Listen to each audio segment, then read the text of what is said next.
Hi, I'm Randy Wooden, and welcome to another in our Edge Library series. This time we're dealing with a difficult question, at least for some anyway, and that is, why did you leave your last position? Or a related question, why did you leave the job before that one, and that one, and so forth? So you need to be able to talk about the reasons for leaving. Now, obviously, you don't want to shoot yourself in the foot here, so there are several different things I can contribute on this one because I've dealt with virtually every circumstance, from being terminated for sexual harassment to being laid off to leaving for a better opportunity and so forth. And so a lot of material to cover here. First of all, an overriding thought. It's rare that you're going to get an ex-employer to actually come out and say very much potentially bad about you. Now, if it was an actionable offense, something you did on the job where the cops were brought in, let's say, fighting, drugs, that sort of thing, I rarely run into that with any of my clients, thankfully.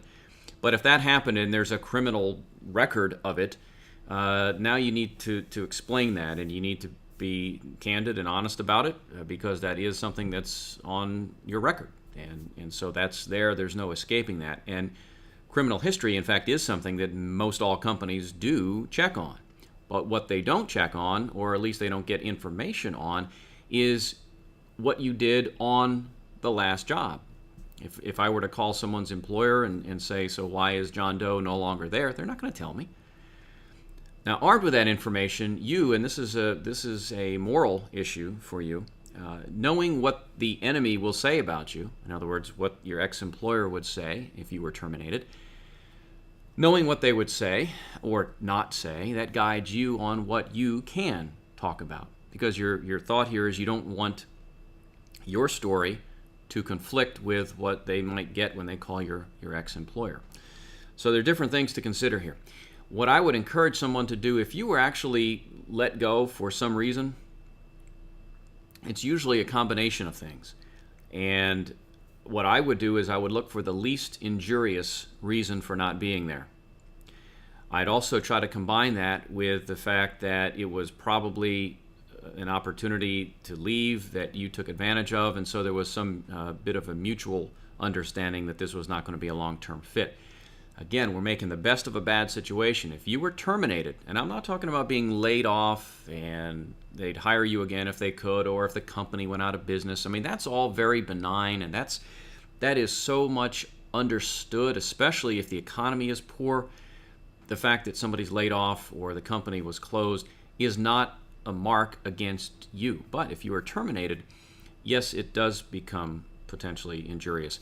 When you get an application and it says, were you terminated? If in fact you were terminated, you need to put that yes, you were. Again, what you put on that application is the record. That is you. That is a legal document. And so for you to lie on that is not a good idea. It might help get you to the interview and maybe get you the job, but you do run some real risks. You always want to try to explain what happened.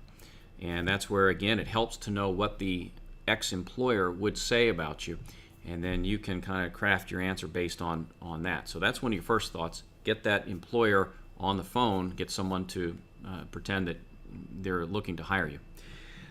We touched on other reasons for leaving. Here's one that I hear a lot, and if I'm the employer, I don't let people get away with it. Let me talk about that for just a moment. And that is when somebody says, I left for a better opportunity. Now think about that for a minute. I left for a better opportunity. Compare it to marriage.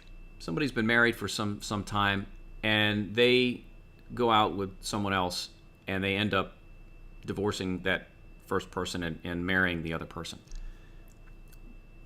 If they were sitting in an interview and they said, so why did you leave your spouse? And you said, well, I left for a better opportunity.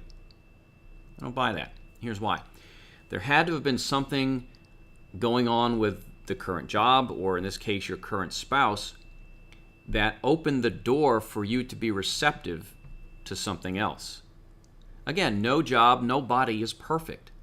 And so as an employer, I'm trying to understand why you're leaving. If all you say is, I left for a good opportunity, well, you know what? I would hope you left for a better opportunity than what you left behind.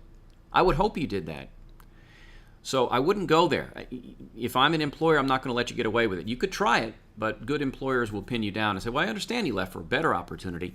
Tell me why you actually left in the first place. What was it about your old position that made you open to that recruiter's call, or made you open to checking online and looking for other jobs out there? So you need to be candid with people and look for the least injurious way to get around it. I've found ways.